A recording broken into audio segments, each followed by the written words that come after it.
बिस्मिल्लाहिर्रहमानिर्रहीम। अस्सलामु अलैकुम नाज़रीन, आज की वीडियो में हम बात करेंगे तहरीक लबैक पाकिस्तान की और मेजर यकूब सैफी साहब की। नाज़रीन, ये तहरीक लबैक पाकिस्तान के अहम तरीन रहनुमा हैं और इन्होंने 37,000 से ज़्यादा वोट हासिल किए थे जो 2018 के अंदर इलेक्शन हुआ था वहां पर। दूसरा नाज़रीन, इनको चौधरी बरादरान ने यानी जो इनके मुखालफिन थे उन्होंने 2 करोड़ रुपए की ऑफर की थी, 8 करोड़ रुपए की, कि हम आपको 8 करोड़ रुपए देते हैं, लिहाजा आप हमारे हक में दस्तबरदार हो जाएं या कोई हमारे साथ गेम कर लें। जिस तरह से इलेक्शन में गेम चलती रहती है वो आप सब जानते हैं कि वो किस तरह से होती है।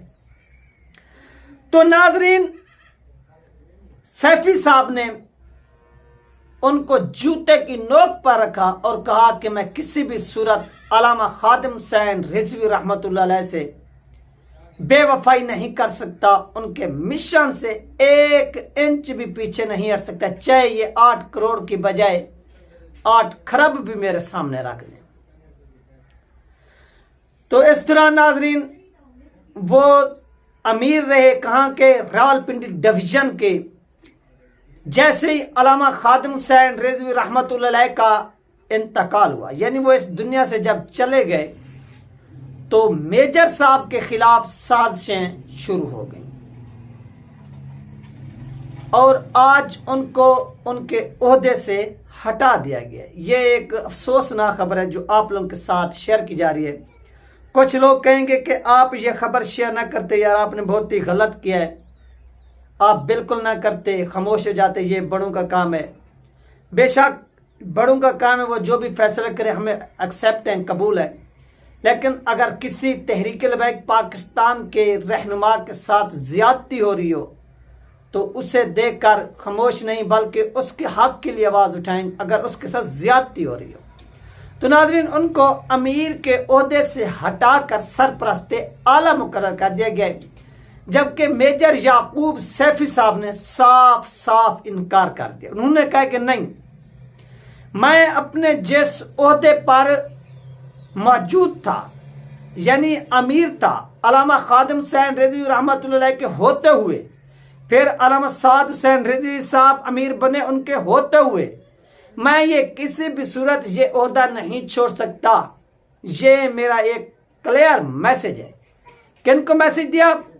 उन लोगों को जो 1 साल से, यानी जब अल्लामा साद हुसैन रिजवी साहब अमीर मुंतखब हुए उसी दिन से इनके खिलाफ साजिश शुरू हो गई और उस साजिश को आज अमली जामाया पहना दिया गया और उनको उनके ओहदे से हटा दिया गया।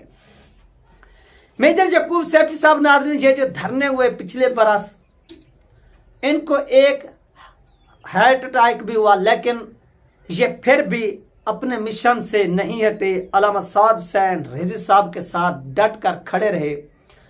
और इनके नीचे जितनी भी, यानी जब ये अमीर थे, यानी जब मेजर याकूब सैफी साहब अमीर थे, तो इनके नीचे जितनी बॉडीज काम कर रही थी, यानी जितने लोग, यानी उसके अलावा जैसे अपना नशर इशात के हो गए, मालियात के हो गए, यानी जिस तरह के ओहदे होते हैं, इस तरह के ओहदेदार जो थे, उन सब को भी उनके ओहदों से बर्खास्त कर दिया गया। ये एक बहुत बड़ी ज्यादती है।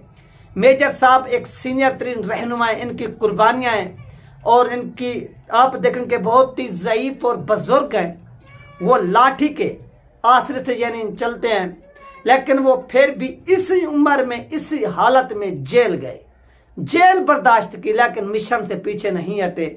और उनके एक डॉक्टर भी थे जो उनके नीचे काम कर रहे थे, उस डॉक्टर साहब को भी वो अल्लामा खादिम हुसैन रिजवी रहमतुल्लाह अलैह की भी देखभाल करते थे, यानी एक खास थे जो रिजवी साहब के घराने का यानी दवा इलाज भी करते थे। तो उनको भी नाजरीन ख़त्म कर दिया गया, उनको भी साइड पर लगा दिया गया।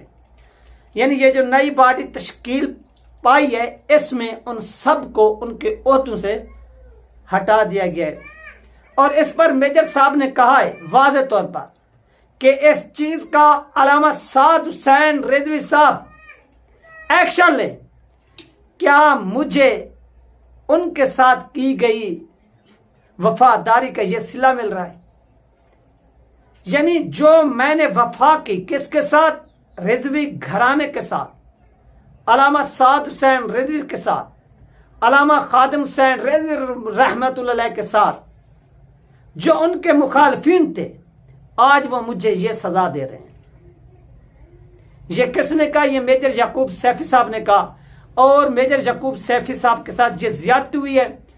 वो अपने ओहदे पर रहना चाहते हैं, उनको उनके ओहदे पर रहने दिया जाए। और इस चीज पर अलामा साद हुसैन रिजवी साहब नोटिस ले, क्योंकि जो सैफियों का सिलसिला है वो आपको मालूम है कि ये मुल्क भर में मौजूद हैं।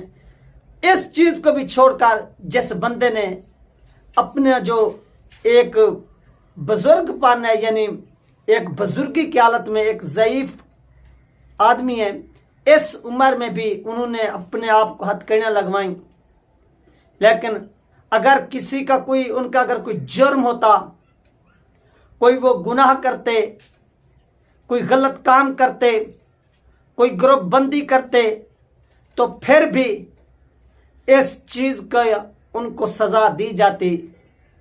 लेकिन उन्होंने कुछ ऐसे नहीं किया। उनका एक काम है कि वो खामोश रहते हैं, ज्यादा बहस भी नहीं करते, बोलते भी नहीं है। इनको हटाने के पीछे नाज़रीन क्या चीज है वो भी आपको मालूम है, मुझे भी मालूम है, हर कारकुनान को मालूम है। जब इनका जुर्म कोई नहीं, जब इन्होंने कोई गलती नहीं की, तो आखिर वजह क्या हो सकती है?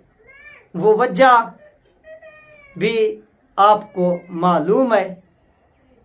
इंशाअल्लाह ये मसला जल्द हल होगा। अलामा साद हुसैन रिजवी साहब इस पर नोटिस लेंगे और ये जो नाइंसाफ़ी हुई है इस पर फिलफौर अमल किया जाएगा और इंसाफ फराहम किया जाएगा मेजर याकूब सैफी साहब को। ये थी नाज़रीन अहम तरीन अपडेट जो आप लोगों के साथ शेयर की गई। इंशाल्लाह मिलते हैं नेक्स्ट वीडियो में। अल्लाह हाफिज।